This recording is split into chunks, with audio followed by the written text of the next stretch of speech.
Hello everyone, this is our lecture number 18. In this lecture, we discuss about the problem based on the design of doubly reinforced beam. So, this is the problem which we take for doubly reinforced beam. Here we have find area of tensile and compressive reinforcement required for a rectangular beam 300 mm into 550 mm effective for the factored moment of 400 kilonewton meter.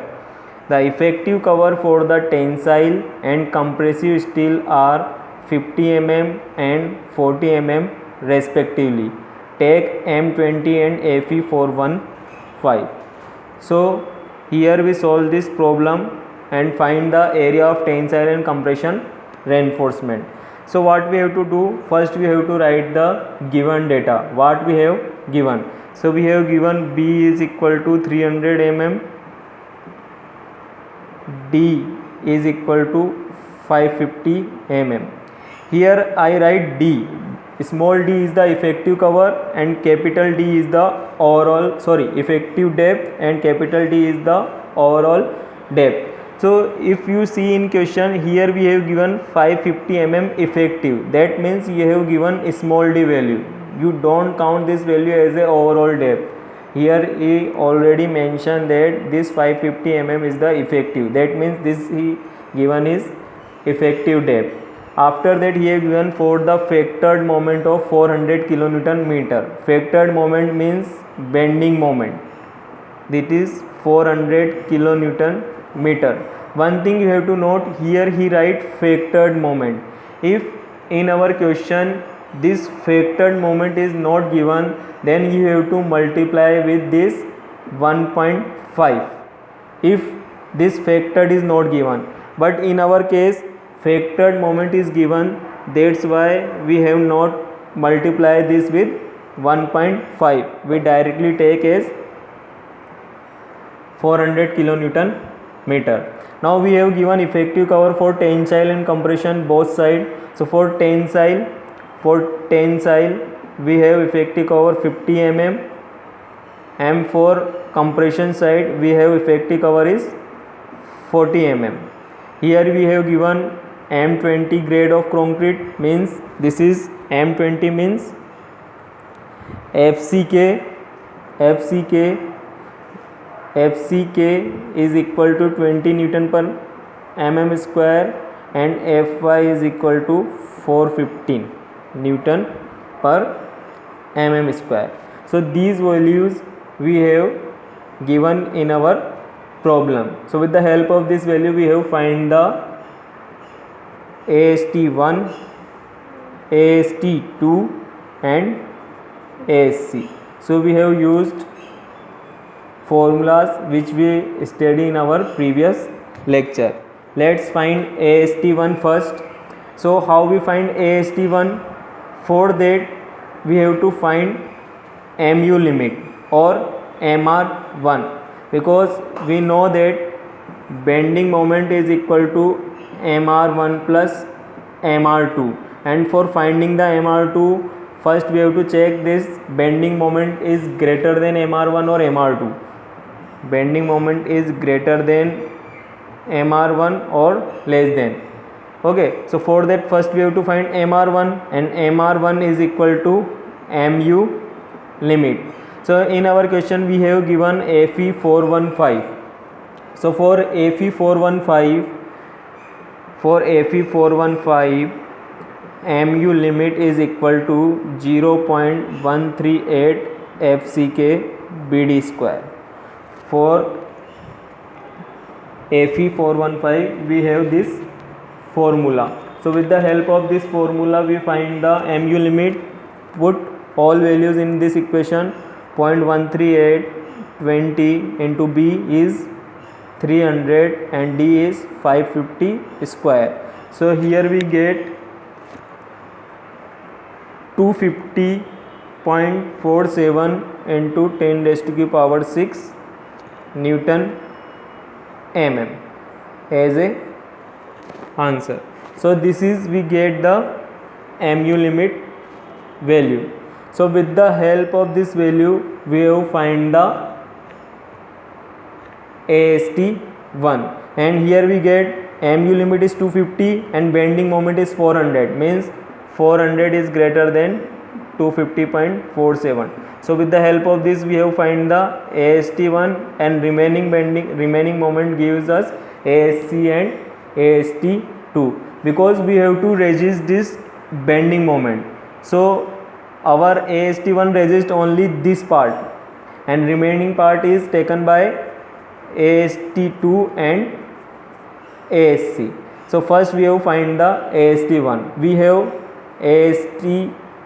We have mu limit value. Now with the help of this mu limit we have find the AST1. Now for finding the AST1 we have two method. First method we used, which we study in previous lecture, and second method I also told you for finding the AST1. So first method is, first we find mu limit. So mu limit is equal to 0.87 Fy AST1 d minus 0.42 xu max, and AST1 is equal to mu limit or MR1 divided by 0.87 Fy d minus 0.42 xu max. So mu limit is 250.47 into 10 raised to the power 6 divided by 0.87 into 415, d is 550 minus 0.42 into xu max. So for Fe415 0.48, for Fe415 0.48 d is the value. So here we write 0.48 into 550. So this is the equation. Now we solve this equation and find the value of AST1. So here we find the value and we get approx 1584 mm square approx, and maybe this value is vary. You have to calculate and check this value, and maybe it's vary. I write here approx. Okay, so this is the method which we studied in our previous lecture, or otherwise you have to use some equation or PT limit formula for finding the AST1. So there are some equation which is given in our SP16 for finding the PT limit. So PT limit is equal to 21.97 FCK upon Fy for 250 Fe250. It is 19.82 FCK upon Fy in case of 415, and 18/87 FCK upon Fy in case of 500, because we know that PT is equal to PT limit in case of singly reinforced balance section. So PT limit formula is that, and PT is equal to 100 AST upon BD. This is given in IS 456 2000. So what we have to do for finding the AST1, we have to put PT is equal to PT limit. So in our case we have given Fe415, so we have to use this formula. From this formula we get the PT limit, and PT limit value is in percentage form. So here we get percentage value, and we put this value equal to this formula 100 AST upon BD. So from here we get the AST1. Let's see how we find or how we get this value. So for Fe415 we have PT limit value is equal to 19.82 FCK upon Fy. So 19.82 into 20 divided by 415. Here we get 0.96% as a answer. Now PT is equal to PT limit. PT is equal to PT limit.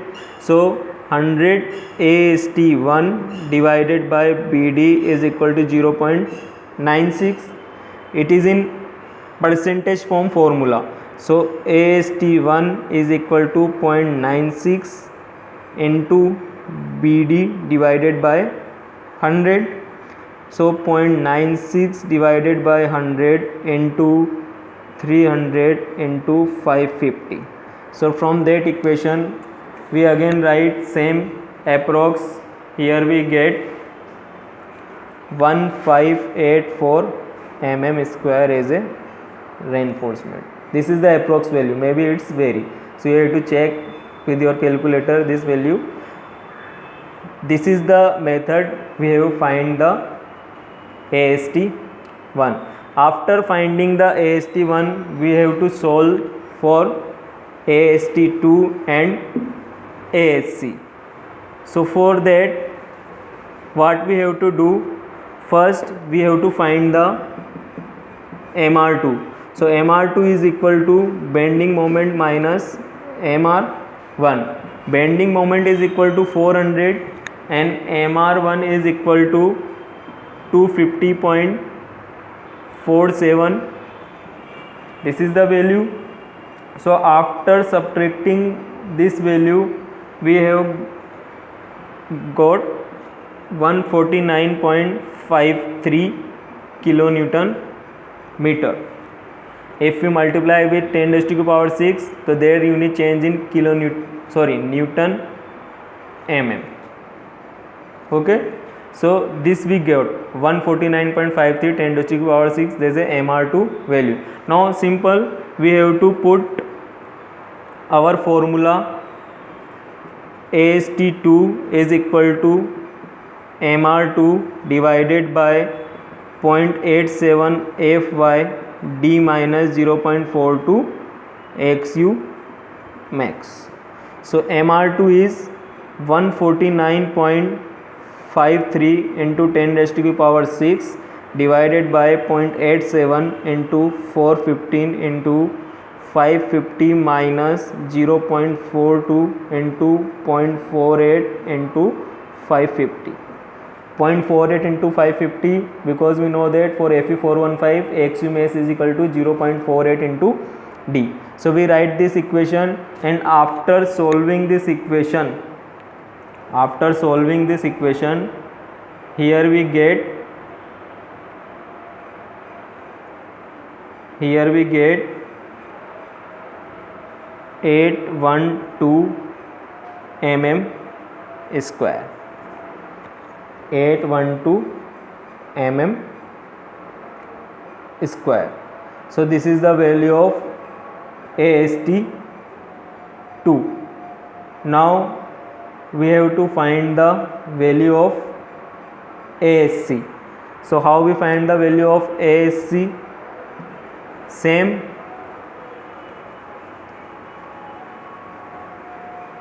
we have used here. ASC is equal to MR2 divided by FSC minus 0.45 FCK D minus DC. This formula is used for finding the FSC. Now here we have two unknowns, one is ASC and one is FSC. So for finding the FSC, in our previous lecture we discussed two parts. So we used one part from that. Here we use D dash upon D part. Here we have given D dash or DC. DC is the compression steel effective cover. This is the 40 mm. So 40 divided by 550. Here we get 0.073 something as a value. And for solving this is the design method. So you have to take value or assume value. So here we assume as a 0.10 value. For 0.10, with the help of table, we find that FSC is equal to 353. So how we get this value? For that you have to visit our previous lecture. So here we get FSC is equal to 353. Now you have to put this value in our equation. So ASC is equal to 149.53 into 10 raised to the power 6 divided by 353 minus 0.45 into 20. D means 550 minus DC, that is the effective cover at compression side, 40. So from that equation we get ASC is equal to 852.11 mm square. So this is the area of steel at compression side, 852.11. So this is the process how we find the area in tensile side and compression side. Same formula is used for various calculation. One, if you change this numerical, so you have to convert this numerical. You directly not given bending moment, for that you have to find the bending moment also. So that is the change in this problem. Okay, so this lecture is over. Now we meet with again another lecture. Thank you guys.